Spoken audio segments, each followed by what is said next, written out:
ચલો ગાઈસ, સોમનાથ કિચનમાં આપ સૌનું હાર્દિક સ્વાગત છે। તો આજે આપણે બનાવવાના છે મેથી મલાઈ મટર સબ્જી। તો એના માટે અહીંયા મેં સામગ્રી લીધી છે।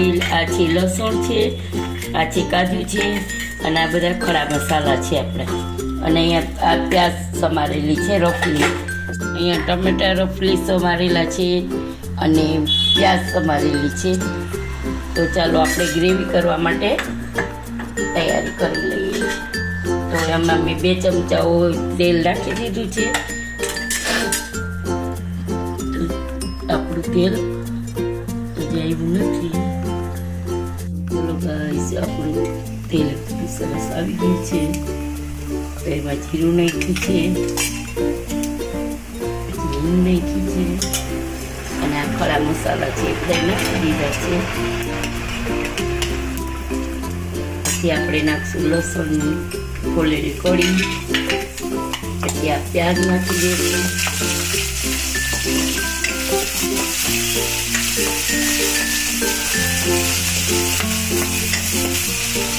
થોડું ઉકળાઈ ગયું છે।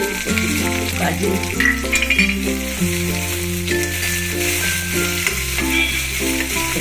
નાખી દઈશું રોટલી ટમાટર સુધારેલા છે, 3 ટમેટા સુધારેલા છે અને 3 ડુંગળી સુધારેલી છે। આને આપણે એકદમ થોડુંક ચડવા દઈશું, થોડુંક નિમક નાખી દઈશું। નિમકનું પ્રમાણ આપણે ઓછું રાખશું, કારણ કે મીઠું નિમકનું પ્રમાણ આપણે ઓછું રાખશું, કારણ કે મીઠું છે એટલે ખારી થઈ જાય। જો આપણા ટમેટા ડુંગળી ગ્રેવી કાઢી બધું એકદમ સરસ ચડી ગયું છે। તો હવે આપણે એને કાઢી લઈશું બીજા વાસણમાં ઠંડુ થવા માટે। ચલો ગાઈસ, જો આપણે 2 ચમચા 1 ચમચો તેલ અને 2 ચમચી ઘી નાખ્યું છે। મારી પાસે બટર નહોતું તો મેં ઘી નાખ્યું છે, નહીંતર બટર નાખવાનું વધારે સારું રહેશે। તો આપણું તેલ આવી ગયું છે। તો એમાં અહીંયા મેં આદુ મરચાંની પેસ્ટ કરી છે એ નાખી દઉં છું।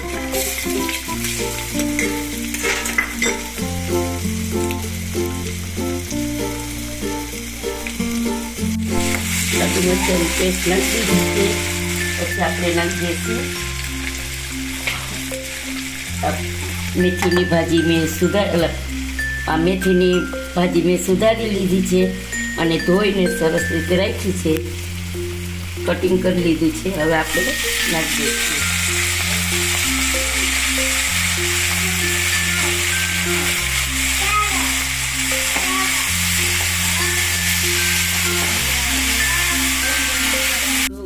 ચલો ગાઈસ, જો આપણી આ મેથી એકદમ તેલમાં સોતળાઈ ગઈ છે, તેલને ઘીમાં।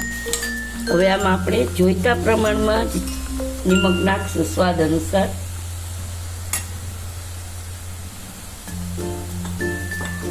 અને આપણે આ વટાણા છે એ બોઇલ કરેલા છે, આપણે એમાં ઉમેરી દઈશું।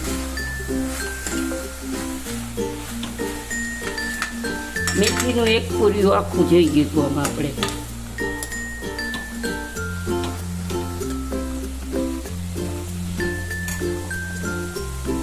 આ 5 લોકો માટે સબ્જી છે, તો 5 લોકોને થઈ જાય આરામથી।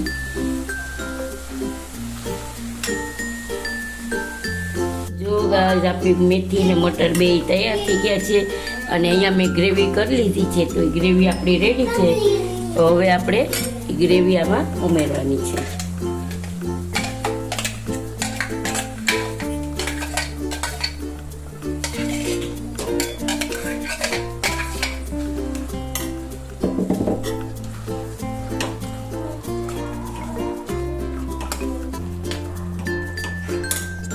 આપણે થોડું 1 ચમચી લાલ મરચું નાખી દઈશું, જરાક હળદર નાખશું,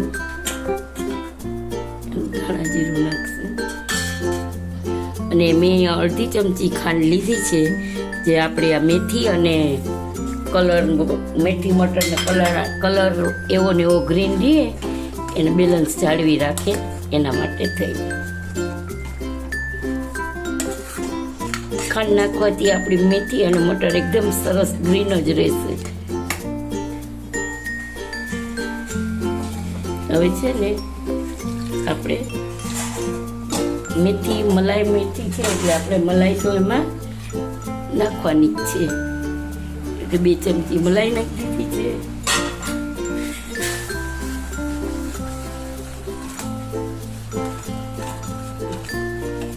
અને અહીંયા આપણે પાણી હતું ને એ ગરમ પાણી કરી અને મેં આમાં નાખી દીધું છે એટલે આ બધી ગ્રેવી આવી જાય.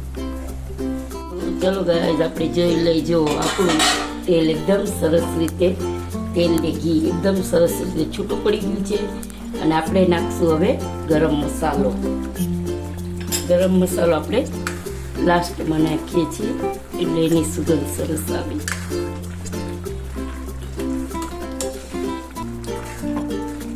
તો હવે આપણું મલાઈ મેથી મટરની સબ્જી તૈયાર છે. તો આપણે હવે ગેસ કરી દઈશું ઓફ. ચલો ગાઈઝ આપણે આવી રીતે ચમચીથી મલાઈની ગાર્નિશ કરી લઈશું અને ઉપરથી ધાણાભાજી ગાર્નિશ કરશું. તો જોઈ શકો છો કે આપણી મલાઈ મેથીની સબ્જી મસ્ત રેડી થઈ ગઈ છે. તો આજનો વિડીયો તમને કેવો લાગ્યો? આ ઉપર કેવું થયું છે સબ્જી પછી બધાને કહેતું રિવ્યુ આપો તમારા.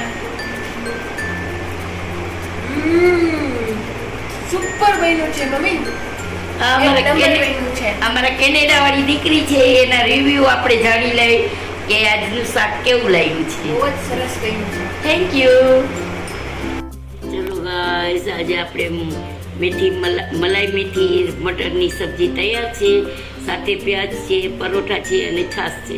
તો આજની રેસીપી તમને કેવી લાગી તે જરૂરથી જણાવજો. સબસ્ક્રાઈબ કરજો, લાઈક કરજો અને શેર કરજો. હમણાં મારે થોડીક બીજી થઈ ગઈ હતી તો વિડીયો ઉતારવાના નથી તો સોરી એના માટે. Thank you. જય શ્રી કૃષ્ણ.